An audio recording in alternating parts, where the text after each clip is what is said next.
हामी क्रिस्चियन जीवनमा हामी जब प्रशस्तमा जिउन थाल्छौँ, एउटा असल कुरामा जब ख्रिस्टमा हामी अघि बढिरहेको हुन्छौँ, हामीलाई पनि विभिन्न परिस्थिति आउँदछ, विभिन्न सँग हामी सङ्घर्ष गर्नुपर्ने हुँदछ है। अब हामीले कहिले आफ्नै परिवारद्वारा आउँदछ, कहिले आफ्नो नाता गोटेराद्वारा आउँदछ, कहिले आफ्नै एउटा जो चाहिँ आफैमै विश्वास गरेको थुप्रो कताकतैबाट आउने यो समस्या र परिस्थिति आउँदछ, जसले हामीलाई प्रभुको वचन पढ्नबाट, प्रार्थना गर्नबाट, सङ्गठित जानबाट मन नलागेको कुराहरू हुन सक्दछ।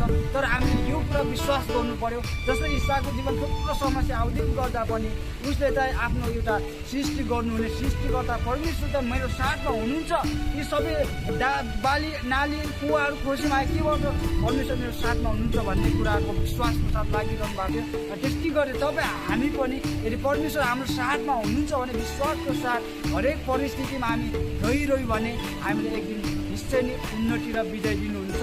यो विषयमा म आफै पनि थुप्रो परिस्थितिबाट बुझेर आएको हो र गर्दैछु। अनि त्यो कुरामा जब हरेक कुरामा परमेश्वरमा भरोसा गर्दै गर्दा थुप्रो कुरा हो, तर हाम्रो समस्या जस्ताको त्यस्तै चाहिँ हुँदछ, भइरहन्छ, तर पनि ख्रिस्टको आनन्द र ख्रिस्टको शान्ति भन्ने हामी भित्र राज्य गइरहेको हुन्छ।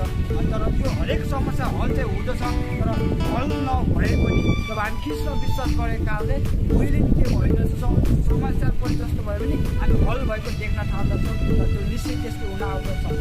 अनि त्यस कारणले तपाईँहरूले यही उत्साह गर्न जान्छु, तपाईँहरूको जीवनमा परिस्थितिमा जस्तो सन्चो हुनुहुन्छ, परमेश्वरले सहायता गर्नुभएको, परमेश्वर तपाईँको साथमा हुनुहुन्छ, यसरी नै अघि बढ्नु होला। हस्, जय मसीह।